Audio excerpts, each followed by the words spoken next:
right, so the US presidential election is just 3 weeks away, and many are saying that this is the closest election in an entire generation. Let's try and explain to you on the magic wall why this is such a close election and who has the edge 3 weeks out from the 5th of November. It boils down to the three battleground states, the Great Lakes states of Wisconsin, Michigan, and Pennsylvania. Between the three of them, they have 44 electoral college votes. No Democrat, and you can go all the way back to Bill Clinton in 1992, Barack Obama in 2008, Joe Biden 4 years ago. Any Democrat who hopes to win the White House has to win all three of these states. They have to win Wisconsin with its 10 electoral college votes.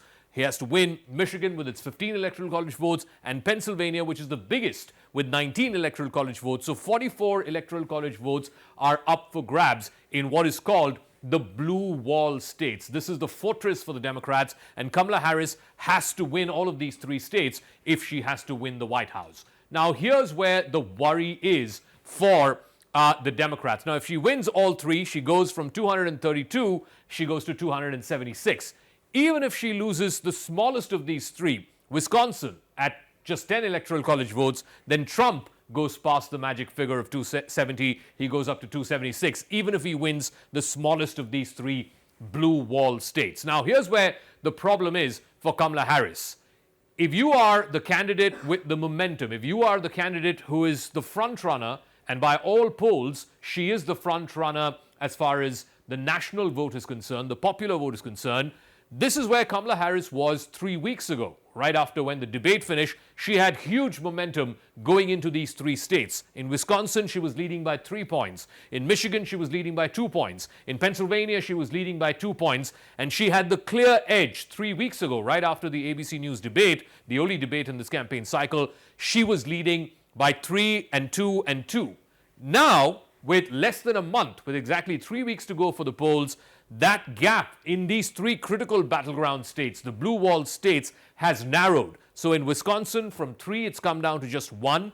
In Michigan, from 2, it's come down to 1. And in Pennsylvania, again, from 2, it's come down to 1. So just 1 percentage point separating Harris and Donald Trump in these three battleground states. Now, the problem for the Harris campaign is, if their candidate had momentum going into November 5th, that lead, you would expect it to be widened. You would expect that +3 to go up to +5, that +2 to go up to +4. Instead, what you're seeing is the opposite is happening. That gap is narrowing in these blue wall states. Now, here's the real worry for the Harris campaign. If you go back and compare it this time, middle of October, 3 weeks out for the election, where were the other Democratic candidates at this point of time? Hillary Clinton in 2016 was leading in these three states by +5. And remember, on November 4th that year in 2016, she lost all those three states. She lost Wisconsin, she lost Michigan, and she lost Pennsylvania, and she was leading by +5 in middle of October. Joe Biden, he won all of those three states. He won Wisconsin, Pennsylvania, and Michigan. He was leading by +7 at the exact same time in October 2020. And Kamala Harris, and you see where the problem is, the people who competed to get to the White House before her in 2020 and in 2016 were leading much higher margins. At this time, 3 weeks out from the election, Hillary Clinton at +5, Joe Biden at +7, and Kamala Harris is leading only by +1. And that is a big cause of worry for the Harris campaign. Now, for Trump, the opposite seems to be true. Trump has got what is called the Sun Belt states almost rock solid tight, whether it's Georgia, Arizona, North Carolina. Look at those states. Again, almost exactly the same number of electoral college votes as the blue wall. You can call this the red wall. North Carolina has 16, Arizona has 11, Georgia has 16. So that adds up to 43 electoral college votes. The blue wall had 44. So almost exactly an identical scenario here in the Sun Belt states.